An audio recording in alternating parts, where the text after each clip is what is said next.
Without further ado, I want to introduce our highlight presenters today. And first on our program would be Mr. Ray Etherton. And I've known Ray all my life, or he's known me all my life, I guess I should put it that way. And I know he's going to do a great service to you and informing you on the history of Northbrook, because he certainly has a great knowledge of Northbrook. Would you help me join and welcome Ray Etherton, please? You want this? Before I start this discussion today, I want to introduce a couple of people.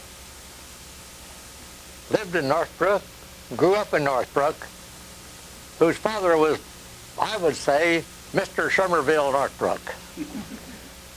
Marvin Landwehr and his sister Alice. Now, you probably don't remember too much about Mr. Landwehr. But in 1892, he became the secretary to the volunteer fire department and was secretary for 23 years. In 1822, he was the part of the committee that brought to being the first church, the Hope Union Church, into Northbrook, the first church they had in town. In 1902, he decided that we ought to have some sidewalks in this town, and the only way you can get them would be to incorporate the village. And so they had a referendum to incorporate the village, and it won by one vote. But we got some beautiful sidewalks long before we got any streets.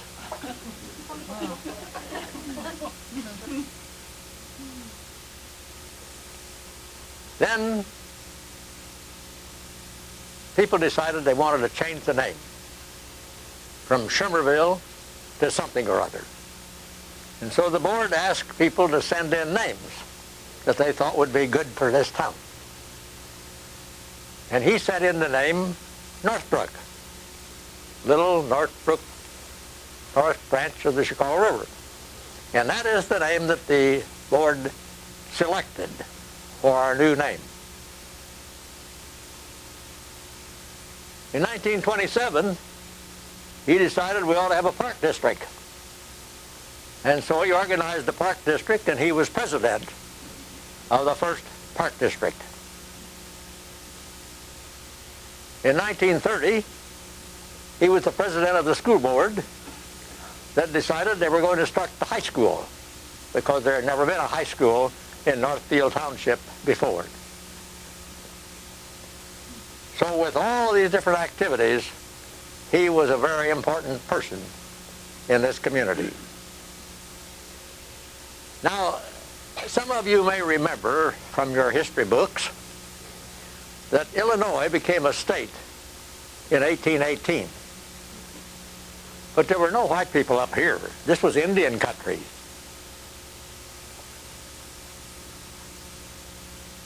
But the people that came into the state came across land, through the Cumberland Gap in Tennessee, into Kentucky, southern Illinois, southern Indiana, and that is the way the state began from the 1818 period.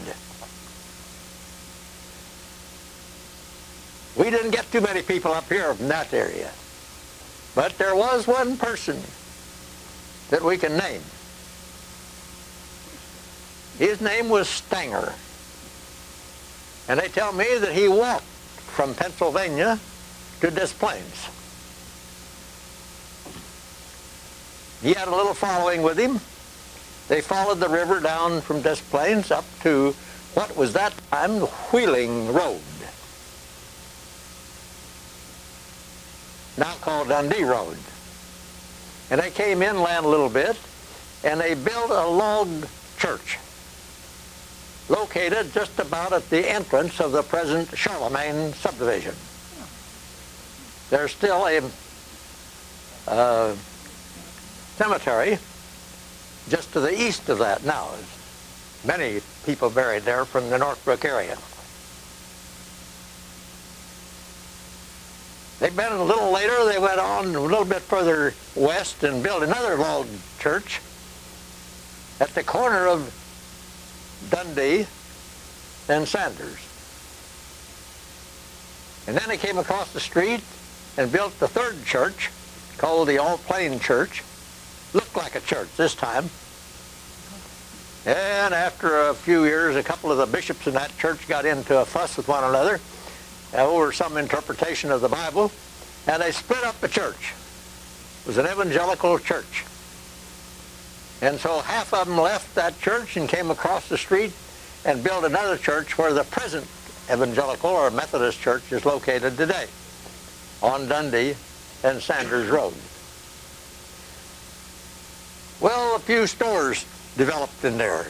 A wagon shop, grocery stores, harness shop, about 8-10 houses.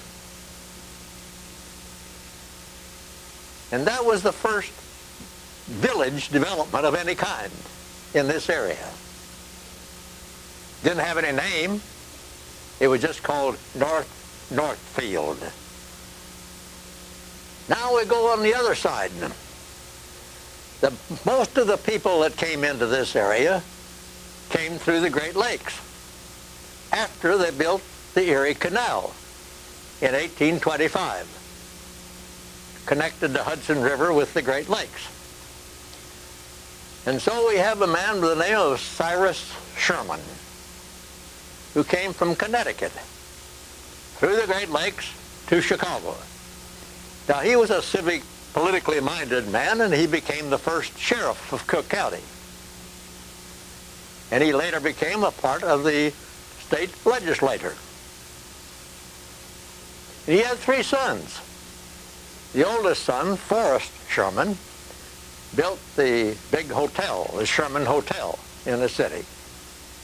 Right now is the State of Illinois building, or Thompson building, whatever you want to call it, there. His second son, Amos, became a part of the Clinton Land Company that developed Highland Park. Now the third son, Joel Sterling Sherman, bought 149 acres in Section 10, Northfield Township, for $1.25 per acre.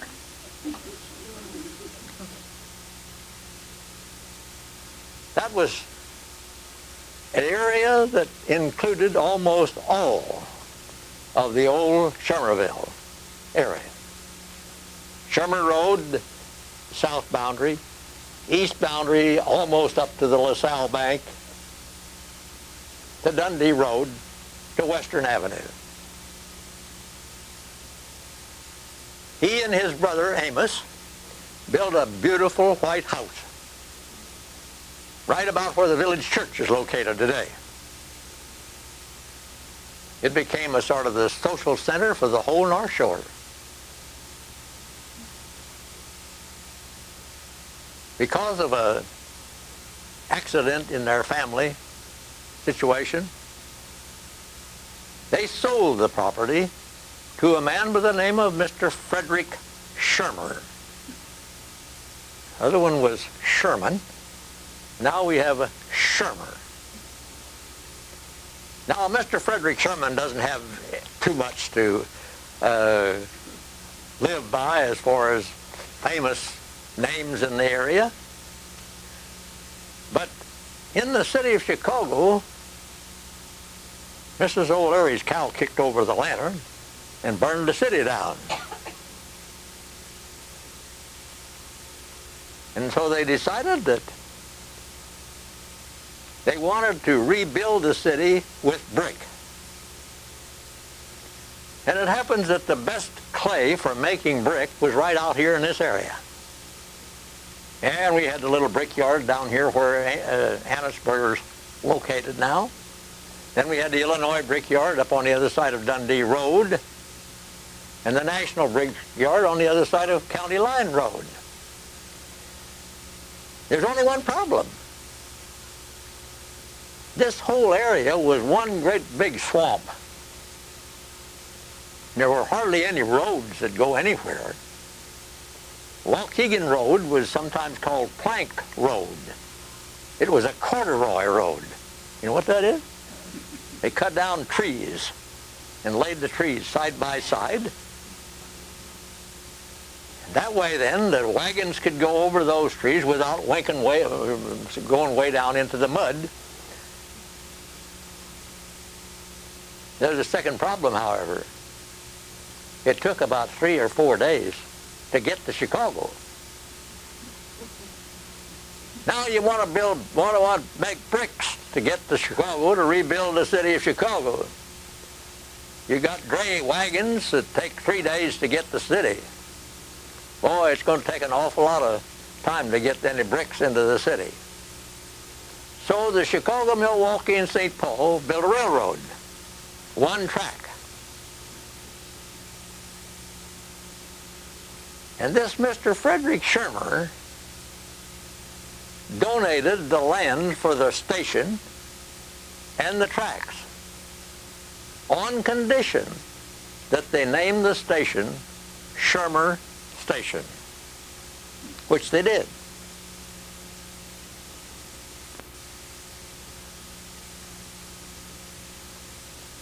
However, most of the stores that had been over here on Dundee and Sanders Road, they moved in around the railroad station now. And there were other stores that came in about the same time. And there were also 5 taverns that were included in these new stores that came into the area. Didn't grow very fast, however. Right east of the tracks was a beautiful grove of trees called the Berensheen Grove. That's where we are here today. Became sort of the playground for the city of Chicago. They came out here on a Friday night and they caroused around all weekend. There wasn't too many places for them to stay all night, so they just put up wherever they could. And they got pretty rowdy, and a lot of people were afraid to let their kids go out on the street at night for a while. Even that early, some of the people thought they ought to change the name, do something in order to change this situation that we found ourselves in. But the town just continued to operate. Some of the people decided later on they changed that Shermer station to Shermerville.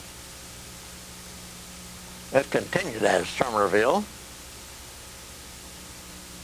And as I mentioned a while ago, there were no churches in this area.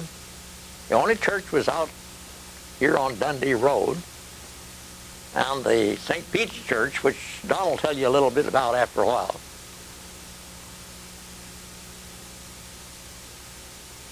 We got this Hope Union Church. The area that we think of as Shermerville itself was incorporated as the village of Shermerville in 1902, but it still didn't grow very fast. The church itself almost went bankrupt. They had no money to operate with. Finally, in 1922, they decided to join the Presbyterian Church, or the Presbyterian Church decided to join them, or bring them into the organization. Now,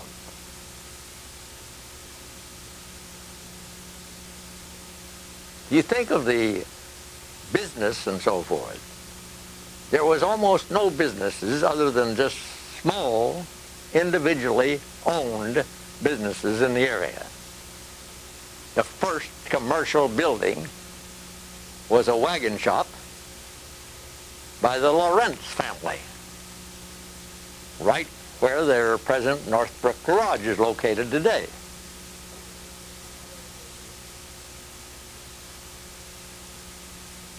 During the 1930s, some of you remember, they called those the Depression years.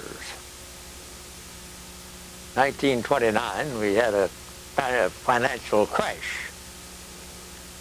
And there was as much business then as there was before, nearly as much. In fact, somebody said the town was dead.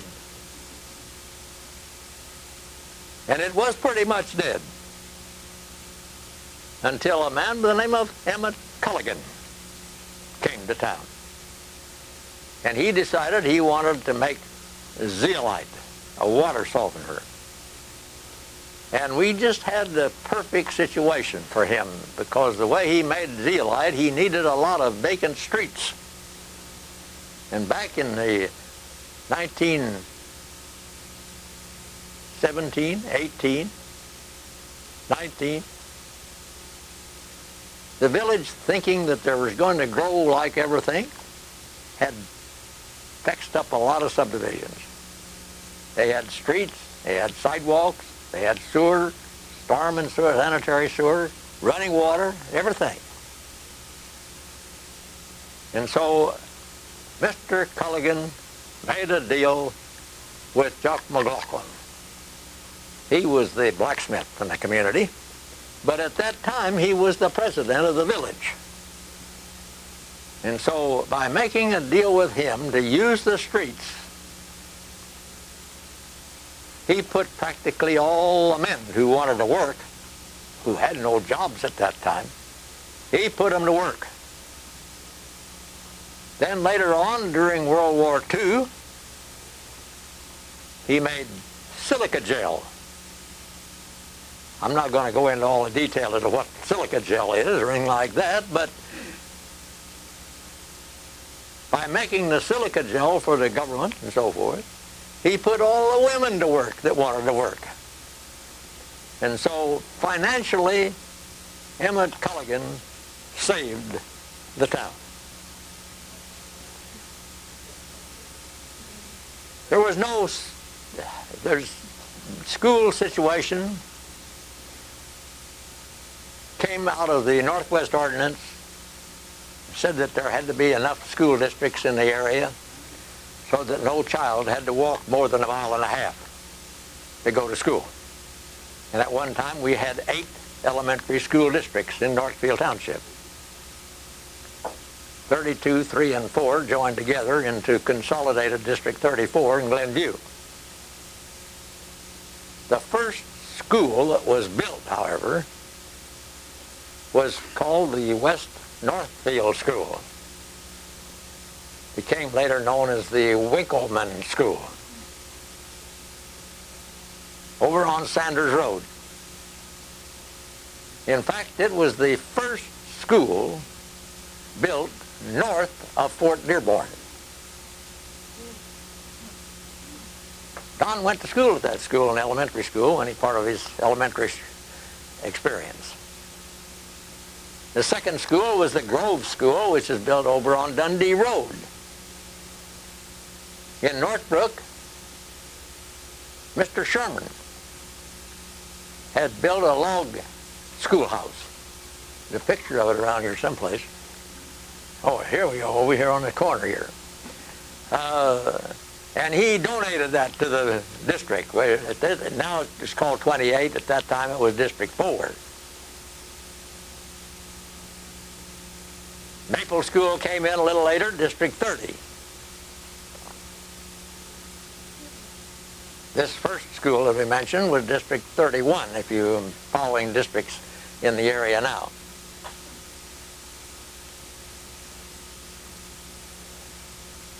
There was no high school in Northfield Township of any place. Anybody wanted to go to high school had to go to Holland Park or New Trier or get on a train, go down to Carl Schurz. So the board decided that they would add the 9th and the 10th grade to the present elementary school, Northbrook School. That log school got too small, of course. They had already built a 2-room school a little bit further north on Waukegan Road right across from the present, it's now called the Senior Housing Center. And then they came across and they built the present school, the one that was there, red brick 4-room school.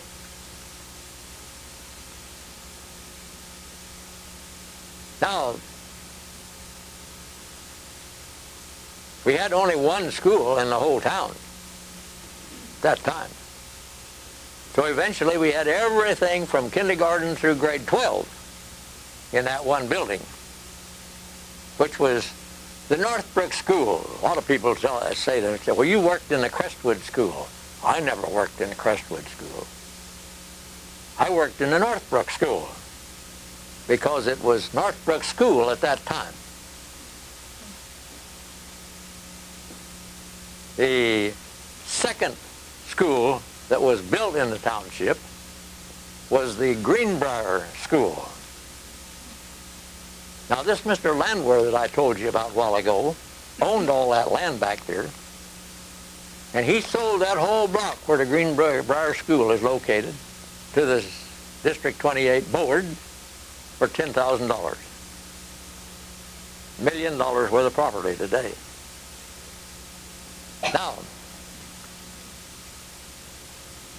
I don't think I'll take the time to develop the high school as it goes. We'll let you show some pictures pretty soon of the whole area. But there were several other areas of the village that we wanted to cover. The Park District we mentioned, 1927. First park bought by the board was a little triangle that separated Walters and Shermer past the tracks where the flagpole was, which isn't there anymore. It was a shame. People don't have much respect for, Mr. Dangerfield says, for the important things that developed in your particular community.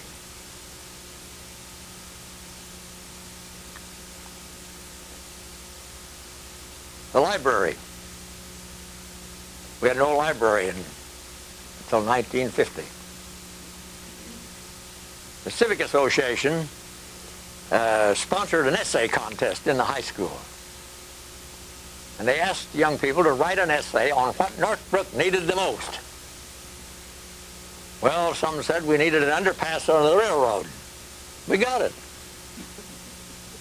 Some said we needed a youth center. We raised $25,000 to put it here on the village green that had been purchased by the park board in about the middle 40s. This whole big park cost $34,500. I had to be treasurer of the park district at that time. And Bill Jensen, the president of the board, and I sat up in the library of the school for a half a day signing our names because there were 34.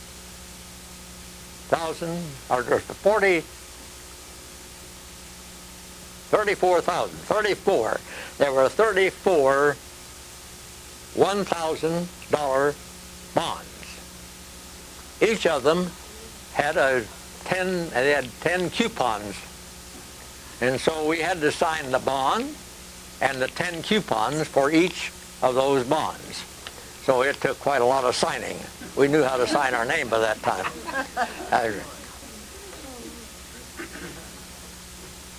The high school developed in such a way that, as most of you know, if you're living in the community, it's probably considered one of the finest high schools in the whole country.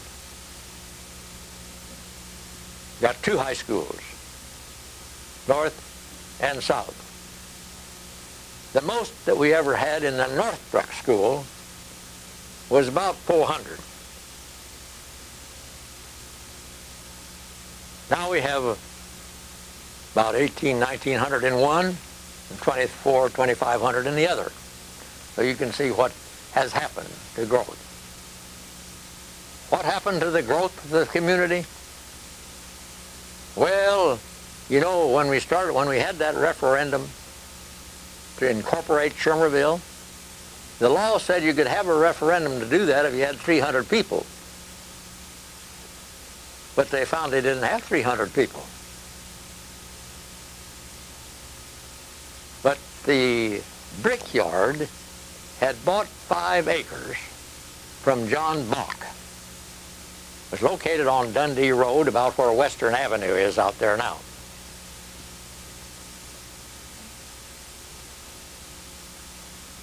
Called it Bachtown. And the people from the village said, went out and talked to the people in Bachtown, and if you'll come in with us on this boat, we'll let you be a part of the village. And that's what they did. And so they got enough people, 300 people. In 1917,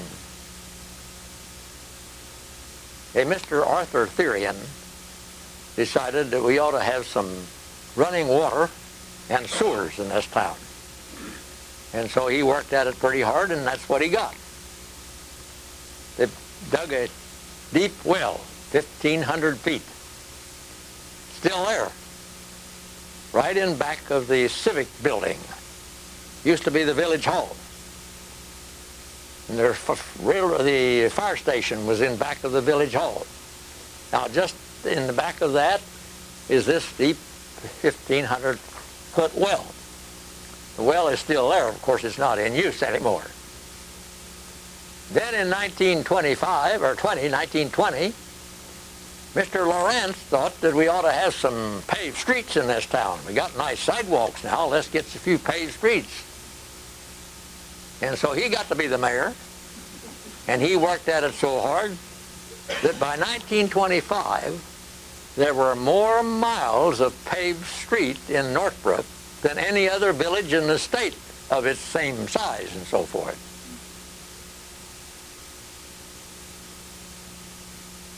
In fact, in 1925, they had the Good Roads Convention in Northbrook. There were only 540 people that lived here, but there were 2,000 people that came to the convention. Someplace along here, you'll see a picture where it's on Waukegan Road, a whole line of cars, bumper to bumper, as far as you can see, both directions. Well, that was in 1925. I think I probably covered most of the important areas. And so I'm going to turn the thing over to Don Hintz now, who's going to show you pictures that will amplify some of the things I've said and give you some picture area where he had made 2x2 slides of old Shermerville pictures. Then he went around and took pictures of exactly the same area. Shermerville then, Northbrook now. Don, you're on.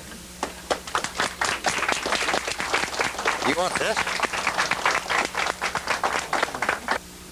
As Ray mentioned, the pictures we're going to show you here today were made originally in 1974. It was when the Historical Society was in the process of trying to raise enough money to move this building from the corner of Waukegan and Shermer Roads down here to its present location. As Ray mentioned, 1825, completion of the Erie Canal was the start of really the settlement in this area. And here's that fella, Mr. Stanger, Daniel Stanger, that came here, and he settled down where the intersection of Milwaukee Avenue and Hintz Road is located, just out west of here. It'd be a little bit south of Wheeling. But he was instrumental in getting a man by the name of Jacob Boaz, who was a minister, to come out here and be minister of that first church. And this is the original church 1839, located where the entrance to Charlemagne is today, right next to the Northfield Cemetery. Ray mentioned some of the older names in Northbrook are buried out there. My great-grandfather and great-grandmother are buried there.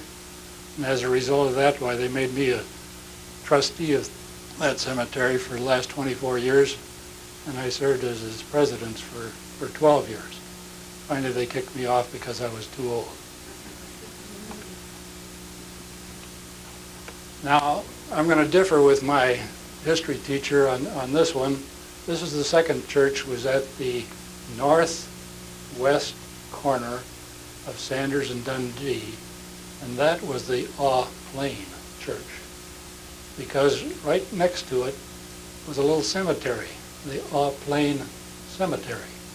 The cemetery is still there today, but it's right behind the travel agency on that corner. Now, here's the third church, and this is the one that's located where Dominic's grocery store is located now, on the southwest corner of Dundee and Sanders. Now, I have a little story that goes with this one. I mentioned that my great-grandfather, maybe I didn't mention, great-grandfather came here in 1854, and he settled up here at the corner of Shermer and Waukegan and Dundee. He had 35 acres in there, behind where Bartlemy's used to stand. His oldest son, Eugene, was a carpenter. And Eugene was involved in building this church in 1871. And one night, the family saw an orange glow in the southeast, and they wondered what that could be. It was a bright orange glow. So Eugene jumped on his horse. He rode about 3 miles west on Wheeling Road, which is now Dundee Road, and he remembered that he had a scaffold up around that steeple, and he climbed up there, and he told me that he could see the flames from the Chicago fire from the scaffold around that church. Now, the fourth church that happened when the evangelicals got to feuding was located on the northeast corner where the church is today. And I went to Sunday school there for a time before I came to school here in Northbrook, and then went to the village church. Now, another church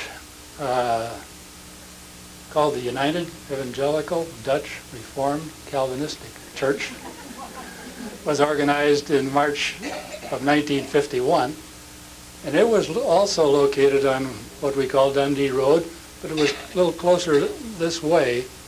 It was just west of Finkston Road.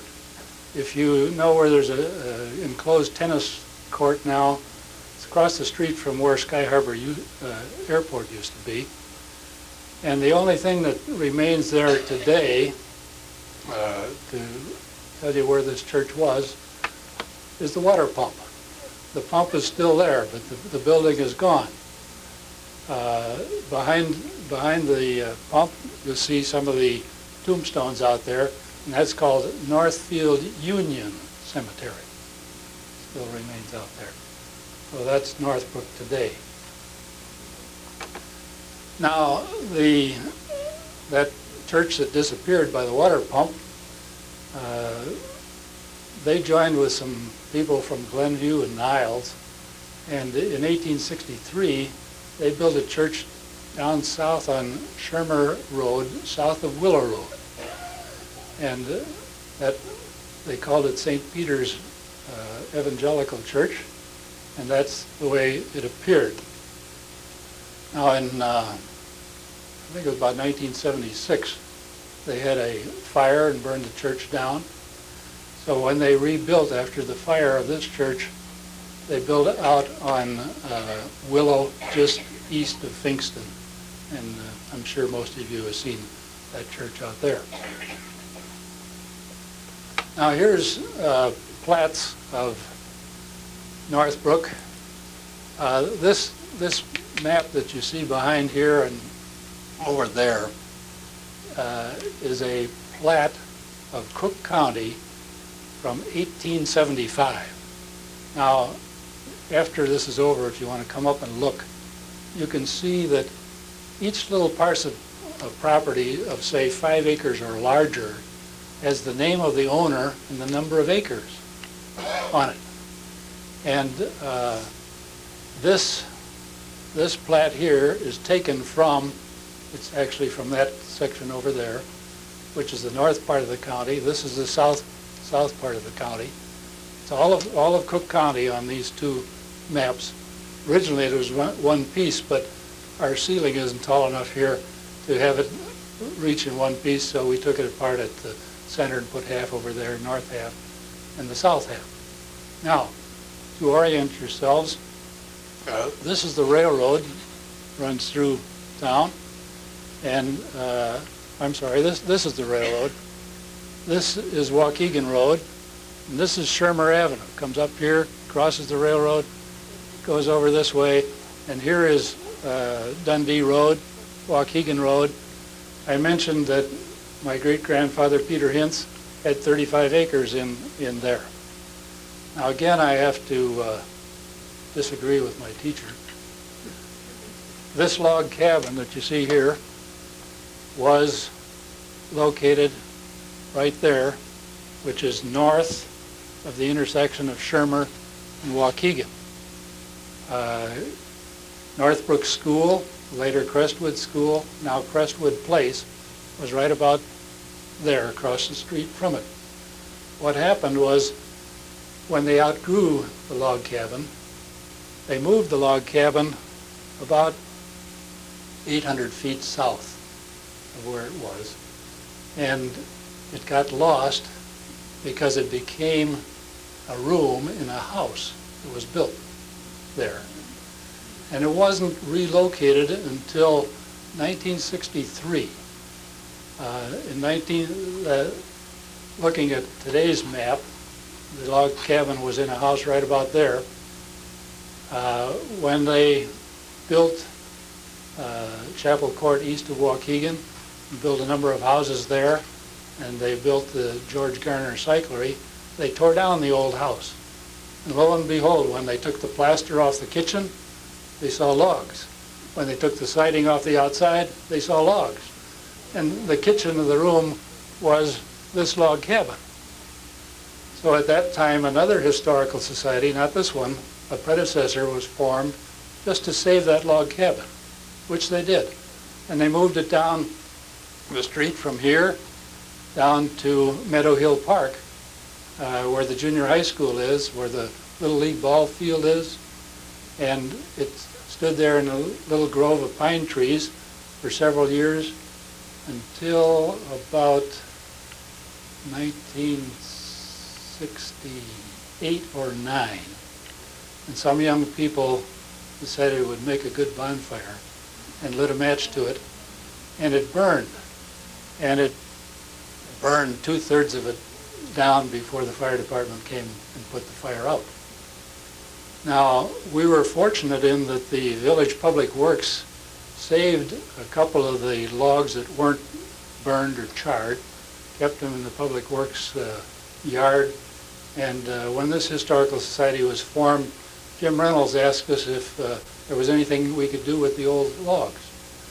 So Louis Warahane and I went out, took a look at them, and we found, you can't see it too well here, but the bottom, the foundation log was out there, and we saved it, and here in the corner is a piece of it.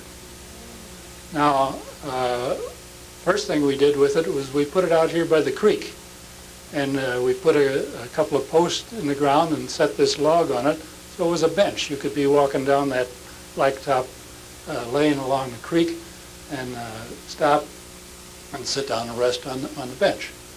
Well, about 4 or 5 years ago, we were looking at it, and it's starting to rot from being out there in the rain, and it has mortises in it where where the door post would be inserted in it, and it was starting to rot, and we didn't want it to go to pieces. So Louis and I resurrected it. We took it and we cut off a short piece of it here, about about 4 feet.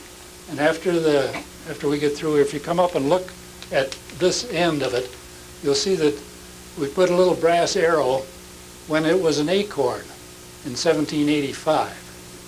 And we put another brass arrow at the turn of the century in 1800. We just got 4 more years ago, we're going to have another turn.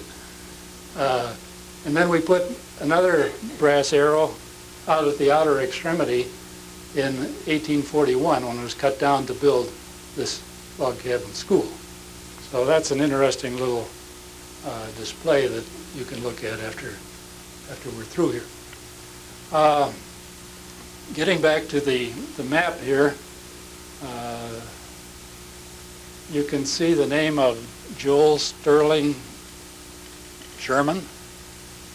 I think there's 80 acres there, 40 acres there, and a little later we'll get to section 9 and you'll see the rest of his property that Ray told you about. And here's Shermer. I can't see it too well, but I think it's like 42 acres of Frederick Shermer property, which is right in the center of town. It includes where we are right now. So that's the old Shermerville, or before it was Shermer Station, in 1875. That would be 4 years after the brickyard starting shipping bricks to Chicago on the new railroad. Now, as long as we're on this, let me tell you about another display we have. It's this one right here in the corner, and it's titled, "Who Owned the Farm or the Woodlot in 1875 where you live today?" On these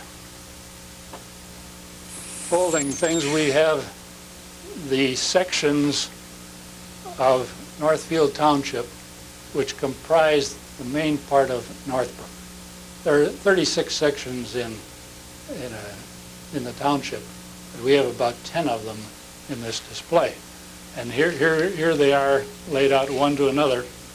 And if you determine which section you live in today, you can go to that. Let's go to section. Here's section 10, which is downtown Northbrook. And if you happen to live on, we'll say, Walters Avenue, you find Walters Avenue and about where you live, what's the next cross street. And then you just lift up this overlay and you can see that the property was owned by H&J Walter in 1875. That's where Walters Avenue got its name, was from the Walters that owned that property. So this is a rather interesting display that you can see. It's Shermerville then and Northbrook now as well. Now here's Shermerville's station. This is a little later than Shermer Station. We've got the 2 tracks in. Second set of tracks came in 1893 in time for carry people down to Chicago World's Fair of 1893. So that's the old station. Some of you will remember this commuter station, which was on the other side of the tracks after they tore down the old station. Just a little cement block affair, didn't amount to much, but it was a shelter for commuters. And then in 1890, we got this new Northbrook station. As a 19, sorry. Pretty hard to keep our, pretty soon we're going to have to worry about 20, aren't we? Now we get into some of the stores. This is Melzer's food store, and I think this is Landwehr's dry goods store. They kind of went together, Melzer's and Landwehr, in the food and dry goods business. And then this is located on where that triangle used to be. Now I think you'll find there's a bank in there and maybe space for rent. I'm not sure. It keeps changing. But Uh, owners of the shack live upstairs? In Ye- the house? Yes, I believe they did. I know they lived upstairs after they built this. This was the Melzer's store that replaced that frame building. And the Melzers lived upstairs here. Here was the entrance to go upstairs. This was Melzer's grocery store, and this was Melzer's hardware store. Later it became Century 21, and as I just mentioned, now this part is, I believe, called Success Bank, but I fear for the success they're having because of the construction of Shermer Road. Hopefully it'll be over one of these days. Now, Landwehr left Melzer's and built this building over here, the Landwehr building. And this was Landwehr's dry goods and drugstore. Bill Landwehr, okay. And son-in-law, Eddie Grease, was the manager of the store.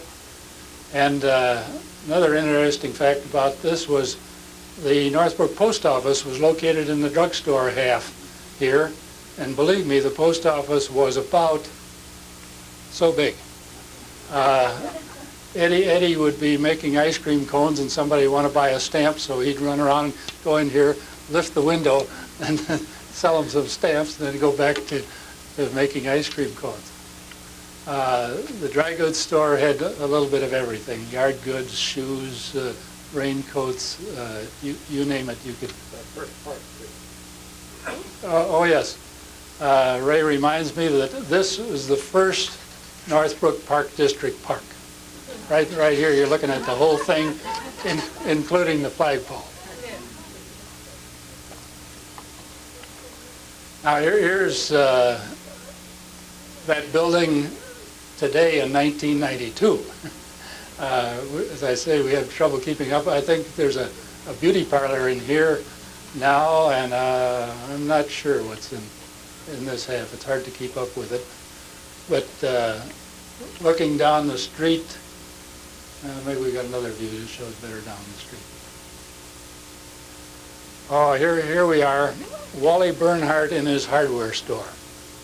Had to have a hardware store in old Shermerville, and Bernhardt's hardware store had been there a long time. The unique thing about this was the floor. The floor was made of 1x6 pine boards, and if you're familiar with pine, the knots in pine are very hard, where the wood between the knots is relatively soft. So after 75 years or so of walking on the floor, you wear out the soft wood between the knots, and the knots stick up. And believe me, those knots were sticking up like a half inch. You had to be careful, you'd trip over a knot in the floor. Now, another thing about Wally in later years, there were other hardware stores in town, and few people went in there. The only time you'd go in there is when you couldn't find something in another hardware store, something old. But the thing about the story that we tell about Wally, I don't know how true it is, but it's a story. Let's say you went in there to buy a flat iron, an electric iron, and he'd have one on the shelf up here in a box. Okay, you'd make a deal. You buy that iron, probably $5.95. You got yourself an iron. So Wally would get it down off the shelf and take it out and show it to you. Instead of putting it back to the box, he'd put it in a brown paper bag. Take your money, give you the brown paper bag, and away you went with your iron. He put the box back up here. Because his mother lived upstairs, and if she come down and saw the box up there, she wouldn't know the iron was gone. And right next door was what we now call the Cypress Inn. And Wally could take the $5.95 over there and do what he wanted with it. Here's Northbrook now, and this is where Wally's hardware store was. They had to tear it down in order to put Meadow Road through. Now, this is nothing but stories. I see Barbara Nolan back there in the back. Her husband, Mike, He isn't here, I don't think, so I'll call him a scrounger. The day before the bulldozer struck to knock down Wally's hardware store, Mike went in there to see if there might be something interesting, just something to pick up.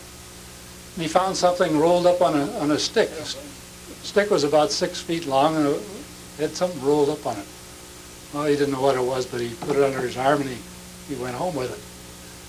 Well, we lived about 3 or 4 doors from the Nolans at that time, and Mike took this thing home and rolled it out on the dining room table and got looking, and lo and behold, it was this map.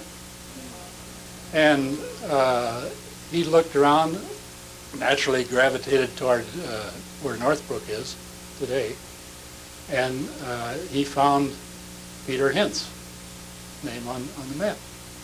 He didn't find any Nolans, so he rolled it up again, trotted down the street to our house, laid it on our dining room table, and said, "Did you have an ancestor by the name of Peter Hintz?" Well, fortunately, my uncle had given me the obituary of Peter Hintz, who was born in 1832, came to Northfield Township in 1854, and died in 1912, and had this 35 acres that was on this map. And so Mike, being generous, said, "This probably means more to you than to me. Here, you've got a map." So a few years went by. It was rolled up in our attic for a while, and then we had to go to Belgium to live for 3 years. And we came back, we had to buy a new house because we sold that house. And in the new house we had room for a den. So I thought I would frame this map and put it on the wall in our den, which I did, because it had my great-grandfather's name on it. And probably 10 years later, my wife, as most wives do, wanted to redecorate the den, so the map has to go. So it came right down here. So that's how the map got here, from Nolan to Hintz. Now, here's the courthouse and fire station on Shermer Avenue. It was located right where the Lorenz garage is located now. Upstairs was the courthouse, village hall. Downstairs was room for a fire truck, which was a horse-drawn affair, and also Northbrook Garage operated out of there. This, I think, was the Lorenz home next door to it. So this was really the first village hall of Shermerville.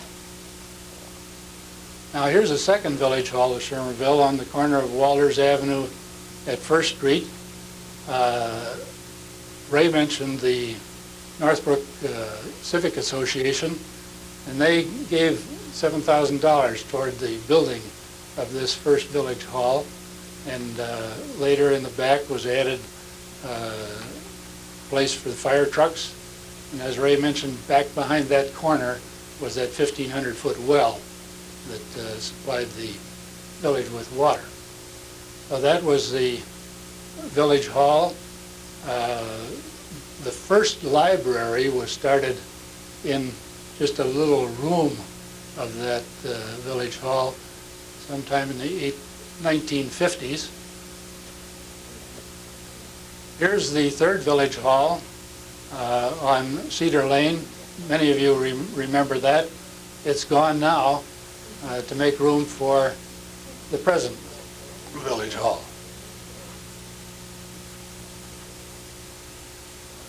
Now, Ray mentioned the Lorenz family starting the first business in town. I believe it was 1843 that they got started, and this was the Lorenz wagon shop. You see the wagon wheels here. They built wagons in there, put wheels on them, made wagons. Right next door was Honeman's blacksmith shop. Now, the reason for being close together is a wooden wagon wheel has a steel rim. So the blacksmith would make the steel rims, and he would heat them up and they expand. put them on the wooden wheel, and as they cool, they contract, and you got a tight steel tire on the wooden wheel. So that was the reason for the closeness there. So that started what is known as the oldest continuous family business in the state of Illinois, the Northbrook Garage, now managed by J. Lorenz, the 5th generation Northbrookian. Now here's another blacksmith. This was Jack McLaughlin. Ray mentioned Jack was president of the village when Mr. Culligan came to town. Mr. Culligan was proud of his association with Jack, and he had this painting made. Now, if you look at it and think, that could be the cover of a Saturday Evening Post, couldn't it? Well, it was until the artist took the head off that was on there and put Jack's head on the Saturday Evening Post cover. Now, as Ray mentioned, the theory was that Mr. Culligan came to Northbrook with $50, but Harold Warehane, who was his first bookkeeper, said he never had any evidence of the $50. So Mr. Culligan was on the economical side. And so rather than have a whole painting made of Jock, he just had a head superimposed on another painting. And I spent 45 years working for him, so I know some of the little ins and outs. He had a picture of himself in the new building out on Willow and Shermer Road. For a time we had pictures of the officers of the company hanging up in the lobby. And the picture of himself was really not of himself. It was a friend of his at the Nalco Chemical Company, but with Mr. Culligan's face on it. So he learned and he remembered how to save money on paintings. He's gone now, so he won't hear me telling this story. Here is Culligan Zeolite Company, and this was Jock McLaughlin's blacksmith shop. But it wasn't located here when Mr. Culligan came to town. It was located very up at the other end of this Quonset hut. And when Mr. Culligan came, Jock had his forge in there and his supply of steel, and he could make horseshoes. And my dad was a farmer, and I can remember bringing plowshares into Jock to have them sharpened. And he was an old Scotchman, but Mr. Culligan befriended him. And when Mr. Culligan started making zeolite on these vacant streets that Ray mentioned, he needed a place to store his brooms and shovels at night. Because after it dried, you shoveled it up, put it in bags, empty burlap bags. So he just sort of muscled Jock to the side in his blacksmith shop and stored his brooms and shovels and bags in here until he got enough money from the first couple of shipments to rent some space in Jock's garage, which was beyond the end of this building. And now it's the Northbrook Auto Parts, that brick building right next to Northbrook Garage. That was owned by Jock McLaughlin. His son Frank was running it as a garage in competition to Lorenz. Lorenz had all the business, and so there was plenty of room in there. And when Mr. Culligan could afford to rent it, he rented it from Jock, and eventually he bought it from Jock. After he bought it, he moved Jock out of this little frame building and into the front corner of what's the Northbrook Auto Parts now, for his little blacksmith shop. And the deal was that Jock could have a blacksmith shop in the Culligan building for as long as he wanted to be a blacksmith. But Mr. Culligan wanted this building, which he moved down here, to be the head offices of the Culligan Zeolite Company. And then he built this Quonset hut. In those days, it wasn't a Quonset hut. If you remember your history around World War II, Quonset huts became popular as housing for troops in England, so on. But the first ones were made in Quonset, Rhode Island, and shipped as a kit, you might say, to England. where they could be put up quick as a shelter. Really, the original building in this shape was called a Neeson hut, and it was developed in Canada by a man by the name of Neeson. But Quonset became a more popular name, so it's referred to as the Quonset hut. If you'll let me digress again, how many of you have heard of Homemakers organization? Homemakers was a women's organization. Women make homes. My mother was a member of the Northbrook Women's Homemakers Club, and we were on this farm out on Techney Road, and one day she came home from a meeting and she said, Mrs. Bach, descendant of John Bach that Ray was told by marriage, Mrs. Bach told her that Mr. Culligan was looking for a draftsman. And my mother said, Don, you'll never make any money on the farm. Why don't you go to town and get a job? So I went in this door, and I was interviewed by a man in this little corner office, Mr. Meyer. And he said, I think you'll do, but Mr. Culligan has to approve anybody we hire these days. Let me see if he's here. Well, this is Mr. Culligan's office right here, so it wasn't far.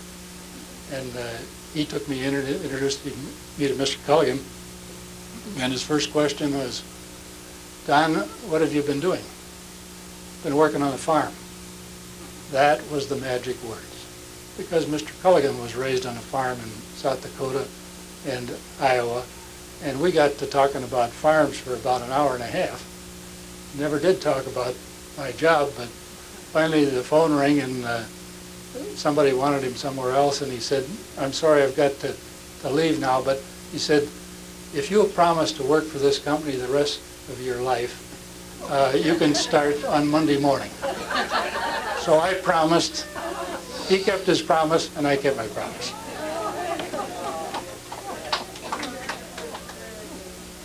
I had a great 45 years with that company. I ended up here in the main office. I built a factory for Culligan in Europe. We had 1,200 dealers in the United States.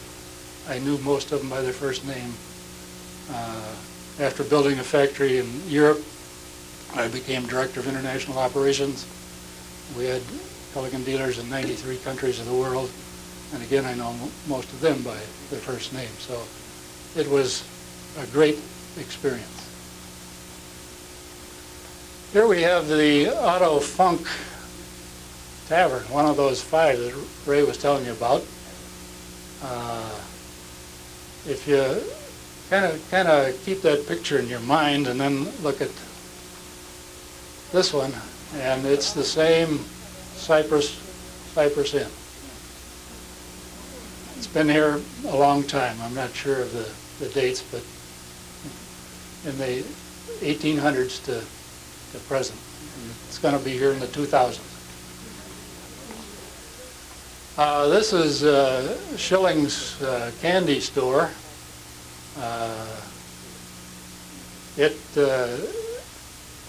Look at the delivery wagon here. Chocolates.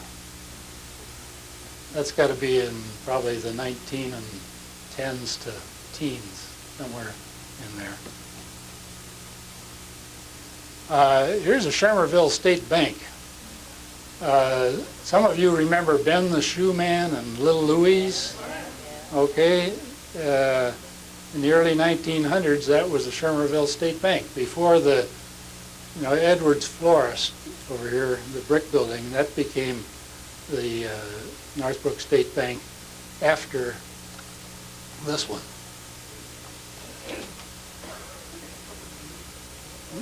Now, did we need paved roads? You can see the paved sidewalks that Ray told you about.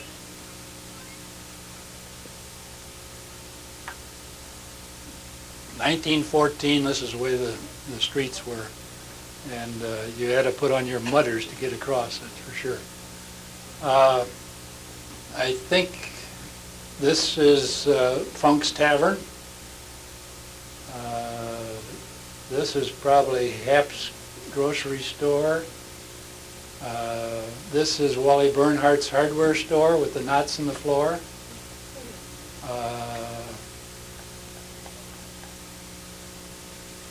Bellert's Harness Shop, which later became a post office after Eddie Grease's little 6x6 post office. This was our big post office in town. And here's a view along that same stretch today, and there we see the Cypress Inn, same location. We got paved roads now, but we're still working on this part over here.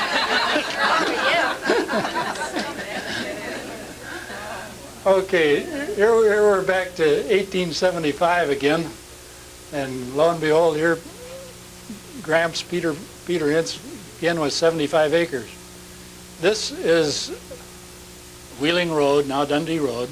This is Western Avenue, and this is Walters Avenue. See here, H&J Walter. Here's where Northbrook Highlands is today. I don't know whether they still call it that, but the area out Cherry Lane and Greenbrier and those streets out there. In the late 1930s, my dad rented this property, and I cut hay, and Ken Trulson, if he's here, I don't know whether he is here, he raked the hay, and we baled hay in this area here. It was called Northbrook Highlands, but that's sort of a misnomer because the creek ran right along here, and it's really Northbrook Lowlands, but that's the area. And here it is today, and you can see the streets that we have here. And again, that section's right up here if you want to see it in living size. This is Shermer Road, south of the triangle is just around the bend here. This would be about at the corner of Maple Avenue. Maple didn't go through in those days, but we're a little place they call the French Quarter, the barber shop, and I don't know, three little shops in there. And you can see, again, nice sidewalks, but mud roads. Here's the same shot today, looking down, well, not today. This was before we made 4 lanes out of it, or started to. The commuter parking lot, Surrey Lane Apartments. Now, here's John Meyer's Meat Market. This was, let me back up here. Right back in here is the location of John Meyer's Meat Market. Now, this wasn't really in the business district of town. This was a little bit south of the triangle. In those days, it was residential. But that didn't make any difference because John had a horse and a wagon, and he would go through town ringing his bell like a good-humored man. Here comes the meat market, and the housewives would go out and buy a side of beef or whatever they wanted from John on the hoof.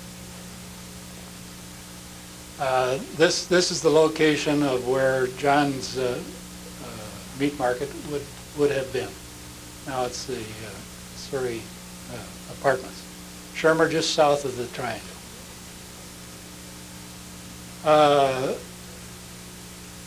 The Bowes Tavern, another one of the 5. This was located on the west side of the tracks.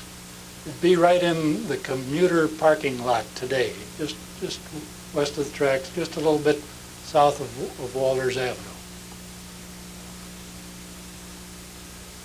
And next door to it was the Sherman House, right? Sherman House Hotel.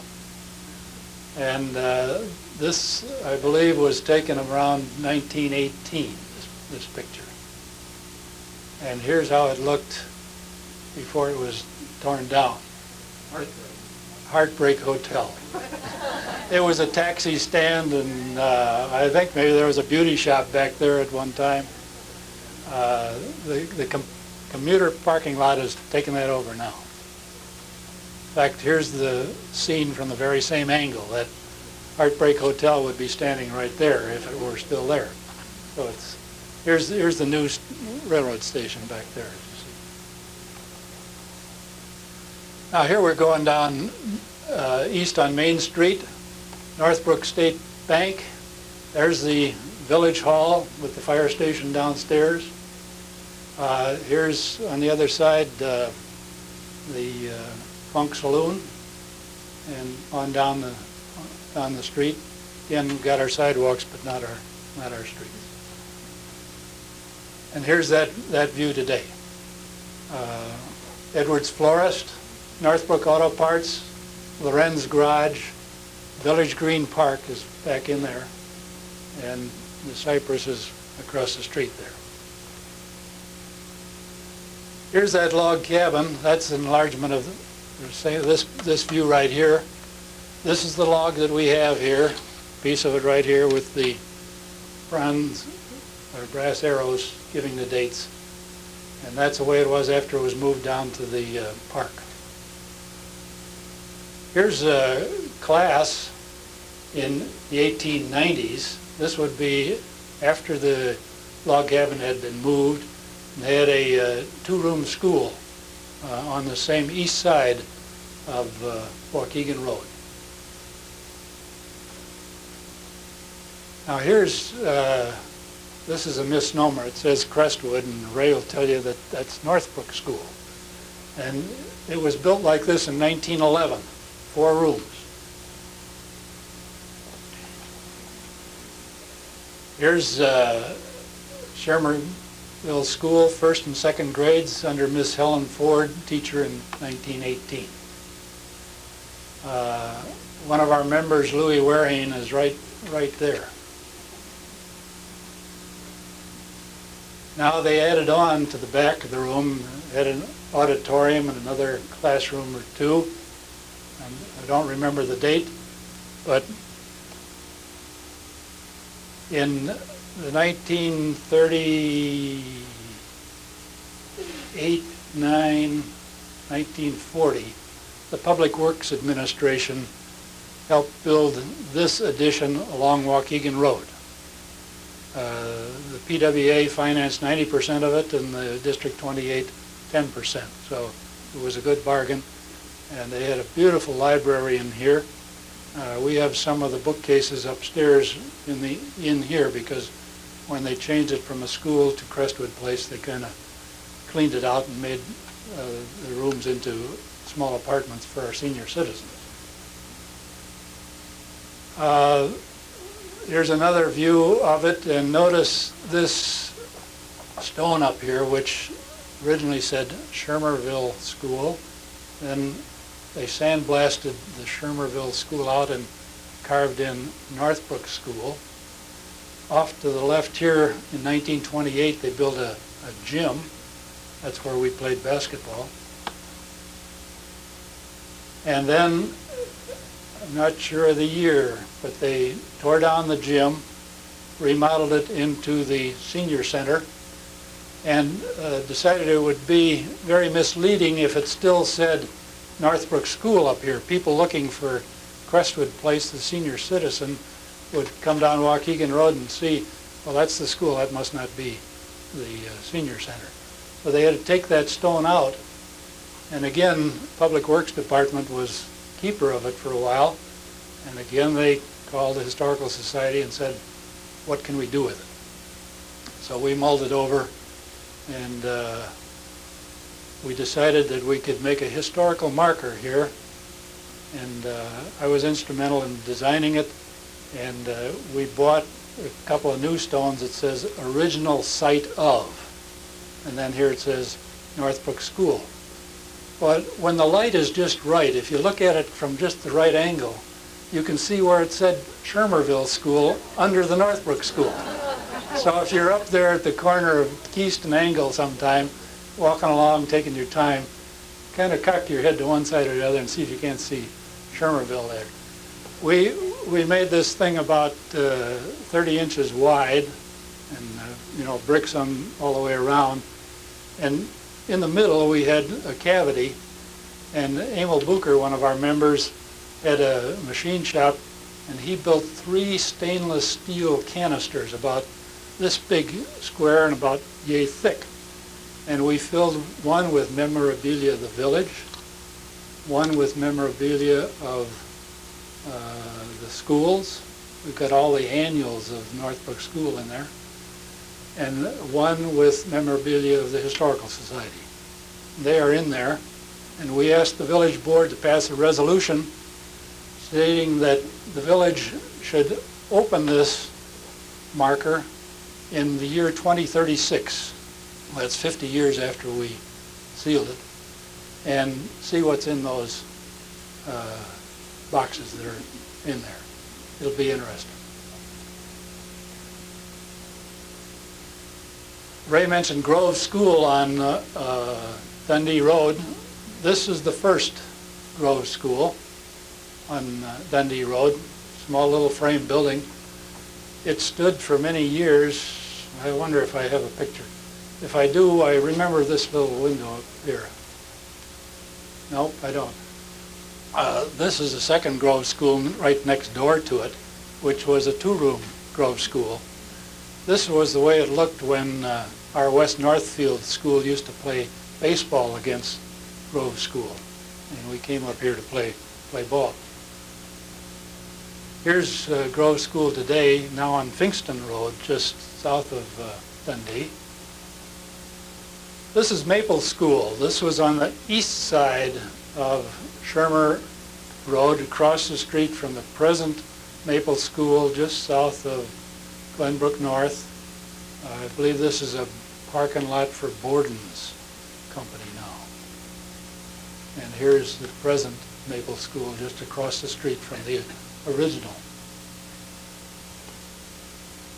Here's The Good Old Days by Helen Nordland. She used to have a column or picture story in each Northbrook Times when that was a newspaper in town. And this was when I was attending that school, that handsome young man there in the center. I was in the 7th grade. We had a couple of girls, I think 4th grade, 5th grade, 6th grade. I was in 7th, and a couple of 8th graders. But if you count them, when we played baseball with Grove School or Maple School, the teacher, Ann Uranic, had to play with us so we'd have 9. That's the only way and that was the whole school. It was a 1-room. It originally had been a log cabin, as Ray mentioned, the first school north of Fort Dearborn. But this was modern 1-room. It had a basement with a furnace downstairs. And the fire wouldn't keep going over the weekend, so Annie used to have to get there early and start a fire on Monday morning. And it was a little bit chilly, until the fire came up. Here is what they call Winkleman School, or District 31 today. It's about a mile east of the original school. It's now on Landwehr Road, south of Willow Road, between Willow and Lake. It's been in the papers a lot lately. They're getting crowded and they need more space. Here's the Shermerville Fire Department, organized in 1901. And here's that hook and ladder.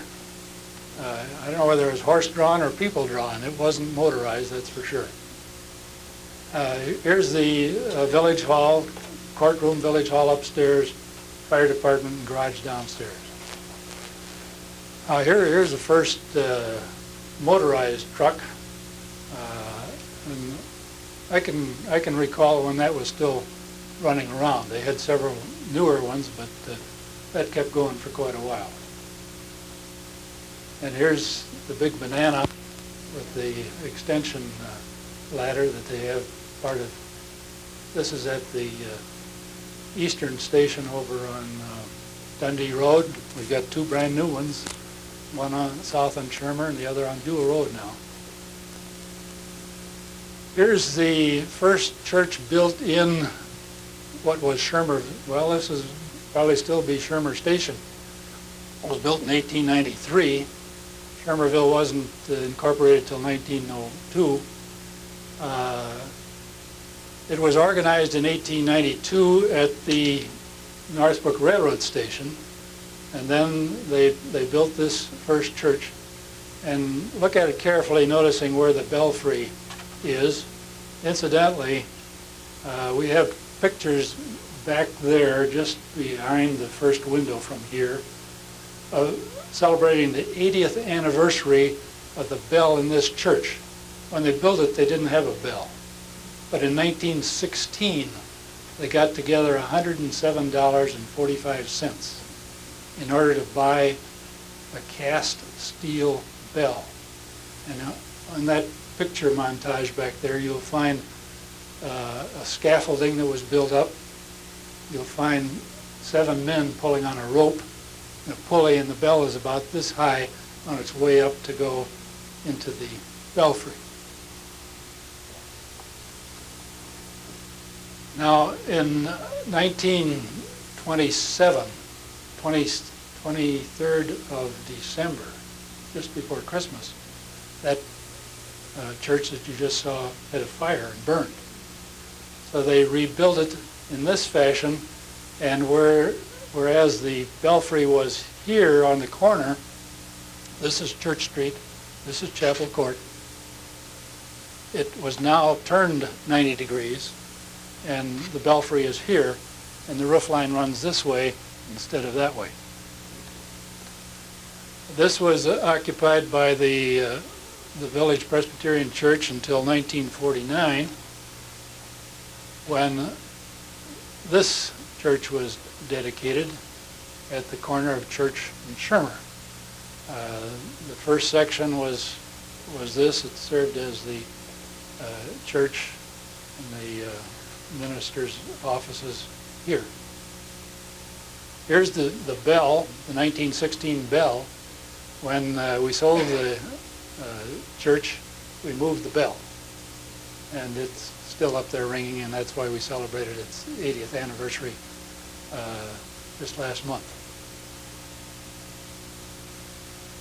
This is the original St. Norbert's Catholic Church on Waukegan Road.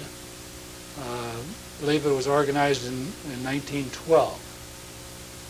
And as you know, this is a beautiful St. Norbert's right across the street from here today. This is Bartlemy's Tavern on the corner of Waukegan Road and Shermer. Looking at the automobile there, I imagine this picture was taken in the 19-teens somewhere. Bartlemy's bought it in 1902. We don't know for sure when it was built. We think it was built perhaps around 1885. This is the one that was given to us. This is the way it appeared when it was given to us by Mrs. Bartlemy. She had sold the property for a condominium development, and it either was going to be torn down or moved away. This historical society was formed in October of 1973. A few people got together in Mrs. can't remember her name, she's here, her basement. Mrs. Dernberger's basement with Mr. Dernberger, and decided to organize this historical society. The next meeting was called for January of 1974. At that meeting, the big news was, we can have that building for a historical society for $1 if we'll move it away. Well, where are we going to move it? We just organized, we didn't have a dime, not dime one. And we want to have that building for a historical society. So we really started begging, borrowing, doing everything we could to get enough funds to do it. It cost $19,000 for the mover, just to move it down, about 3 blocks down to here. It cost $3,000 for ComEd to lift the electric wires that it had to go under as it came down the street. It cost, I think it was $300 for the telephone company for the same thing. This stop and go light had to be taken out temporarily, and that cost us $900. We had to come across the park here, across the ball field, and there was a fence around the ball field. It cost $250 to take the fence down and put it back up. And then we had to have a foundation to put it on, and that was $14,000. So if you add real fast, you're pretty close to $40,000, and we're starting with dime zero. But we begged and we borrowed and we made it. Here it is, going down Shermer Avenue. I think it was around the 17th of January, 1975. And the only mishap, when we crossed the curb right over here on the other side of the ball field, it kind of went like that, and it rocked the chimney off. The chimney fell down. But it's just a small chimney. You can take a look at it up there. It wasn't too big a job to rebuild it.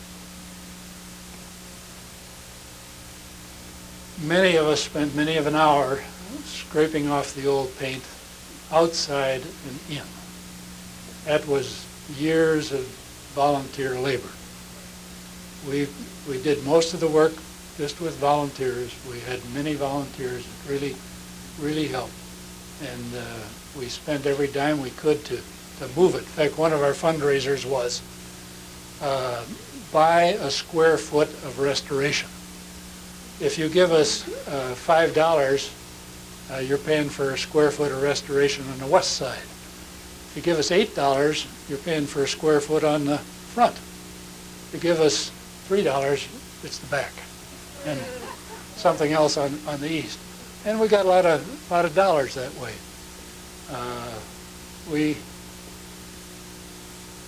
We did everything we could. We borrowed, we asked for donations from the Civic Foundation. They first gave us $5,000. Later on, they lent us $20,000. Northfield Township, we had revenue sharing funds at the time. They allocated $10,000 one year. The next year, $15,000, but that wasn't an outright gift. We had to raise $5,000 in order for them to give us $15,000. They matched each dollar we raised with $3, which was a good deal. So we raised the $5,000 and they gave us the $15,000. That gave us another $20,000. So that's how it went year after year. And here, 20 years ago, this past summer, we dedicated it after it had been moved and painted and dolled up and looked nice. We still had the inside to go, though, in those days, and there was a lot of paint scraping, replastering, floor sanding, you name it. It had to be done, but we're proud to have it done now. So, the historical thanks you. I thank you. Good afternoon.